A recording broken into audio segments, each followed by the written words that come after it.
राधे राधे जी। कैसे हैं आप सभी लोग। आप सभी लोग स्वस्थ होंगे, कुशल मंगल होंगे। आप सभी के स्वास्थ्य और कुशल मंगल की कामना मैं ईश्वर से करती हूँ कि आप सभी लोग स्वस्थ रहें और कुशल मंगल रहें। चलो आज हम बात करते हैं माया बहुत बड़ी ठगनी कि जो हम जिस संसार में हम रहते हैं उस संसार की जो माया है वह किस प्रकार से हमें ठगती है। इस पर हम आज चर्चा करते हैं। एक ब्राह्मण था, उसके पास एक व्यक्ति आता है और वह कहता है कि हे ब्राह्मण, मुझे आप शिष्य बना लें। क्यों? क्योंकि मैं बहुत सारे ग्रंथों के बारे में भी जानता हूँ। ब्राह्मण कहता है, चाहे तुम बहुत सारे ग्रंथों के बारे में जानते हो, लेकिन शिष्य बनने के लिए तुम्हें बहुत ही तपस्या करनी पड़ेगी। क्यों? क्योंकि माया जो है वह ठगनी होती है। उस शिष्य को उस ब्राह्मण के कहे हुए यह शब्द समझ में नहीं आए। फिर वह कहता है कि हे ब्राह्मण, हे गुरुवर, आप मुझे इस प्रकार से समझाए कि आप कहना क्या चाहते हैं। फिर वह ब्राह्मण जो है वह कहता है, चलो मैं तुम्हें एक कहानी के जरिए यह सुनाता हूँ, समझाता हूँ। तब जो वह ब्राह्मण है वह समझाता है कि एक बार एक हलवाई था। उसकी दुकान में बहुत सारे मीठे मीठे पकवान, अच्छे अच्छे पकवान बनते थे। वह हलवाई जो है अपने गांव में सबसे ही मशहूर था और लोग दूर दूर से उसकी यहाँ मिठाई खाने के लिए आते थे।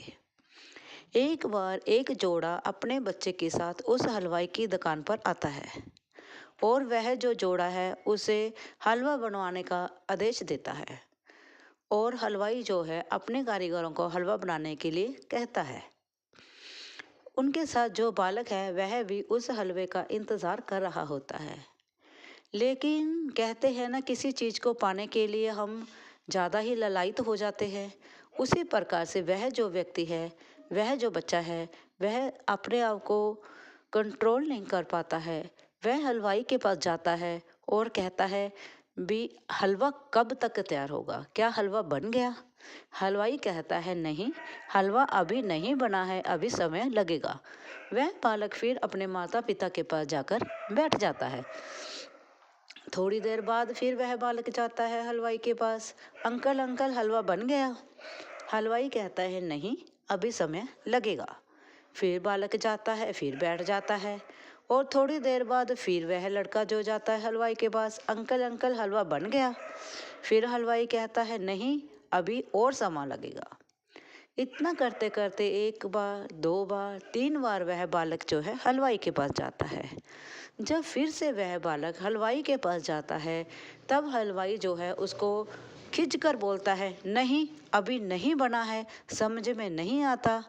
और वह गुस्से में आकर उस बालक को वह कच्चा हलवा जो है प्लेट में डालकर दे देता है और कहता है, खाओ इसे बैठकर। वह बालक जो है वह हलवा खाने लगता है और कहता है, अंकल, यह हलवा स्वादिष्ट नहीं है, आपने हलवा अच्छा नहीं बनाया है। फिर हलवाई कहता है, यह हलवे में अभी समय लगेगा पकने के लिए, क्योंकि किसी भी चीज़ को पकने के लिए, किसी भी चीज़ को बनने के लिए समय लगता है। हमें भी जैसे कि एक सुनियार की पारस को सोने में बदलने के लिए टाइम लगता है ना, वैसे तो पारस को भी सोना ही कहा जाता है, लेकिन जब पारस को हम पिघलाते हैं, प्योर करते हैं, उसके जेवर तभी बनते हैं ना। उसी प्रकार से हलवे को भी पकने के बाद ही वह हलवा बनेगा, अभी तो यह कच्चा है। जब वह उस लड़के को, उस बच्चे को वह हलवा पसंद नहीं आया। कुछ समय बीत जाता है, हलवा तैयार हो जाता है, बहुत अच्छी खुशबू आने लगती है।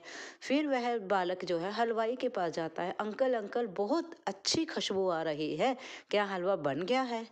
हलवाई मुस्कुराता है और कहता है, हाँ बेटा, हलवा बन गया है। और हलवाई जो है उस बालक को प्लेट में हलवा डालकर देता है और वह लड़का जो है बड़े ही खुशी के साथ चाव से हलवा खाता है और हलवाई से कहता है, अंकल, हलवा बहुत ही स्वादिष्ट है, बहुत ही स्वाद है और इसमें बहुत अच्छी सुगंध आ रही है। फिर वह हलवा क्यों अच्छा नहीं था? वह भी तो हलवा था।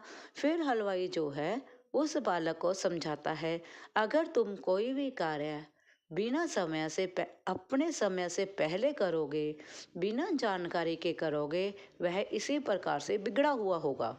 और अगर कोई भी कार्य तुम समझदारी के साथ, ज्ञानता के साथ करोगे, सारी जानकारी के साथ करोगे, तो इस पके हुए हलवे की तरह होगा। इस प्रकार से उस ब्राह्मण ने उस शिष्य को सारी बात बताई। इसी प्रकार से जो है माया जो है ठगनी होती है। क्यों? क्योंकि हम कई बार किसी कार्य के लिए इतनी जल्दबाजी कर देते हैं कि हमारा सारा काम बनते बनते ही बिगड़ जाता है। क्योंकि किसी भी कार्य करने के लिए पहले तो हमें उस कार्य के लिए जानकारी होनी चाहिए। फिर हमें इतना सा संतोष होना चाहिए कि जब तक हमारा कार्य संपन्न ना हो, हम कोई भी कदम ना उठाएं।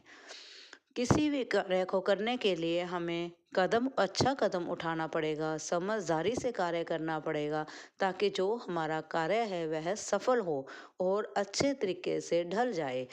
जैसे कि एक मूर्तिकार होता है, मूर्ति बनाने के लिए अगर वह जल्दबाजी करेगा तो नाक तो टूट के ही गिर जाएगी मूर्ति की। इस प्रकार से अगर हम एक मूर्तिकार धीरे धीरे से अपने छेने और हथौड़ी से ढाल देता जाएगा तो वह मूर्ति बहुत ही सुंदर तैयार होगी। अगर वह जल्दबाजी करेगा तो कान टूट गया, कहीं नाक टूट गया, कहीं उंगल टूट गई, इस प्रकार से वह मूर्ति तैयार नहीं हो पाएगी। इसी प्रकार से हमारा जीवन है। जीवन में बहुत सी कठिनाइयाँ आती हैं और उन कठिनाइयों के समय में, उस परेशानियों के समय में हमें बहुत से ऐसे फैसले लेने पड़ते हैं जो हमें ना चाहते हुए भी लेने होते हैं। और उन फैसलों को अगर हम जल्दबाजी में लेंगे तो हमारा कार्य कभी भी सफल नहीं होगा। अगर हम सोच समझ कर लेंगे तो हमारा काम अच्छे ढंग से और सुंदर तरीके से संपन्न होगा। अगर आपको यह मेरी कथा से, इस लघु कथा से कुछ भी जानकारी मिली हो या कुछ मोटिवेशन मिली हो तो प्लीज़ लाइक और सब्सक्राइब जरूर करें और प्रेम से बोले राधे राधे, राधे राधे।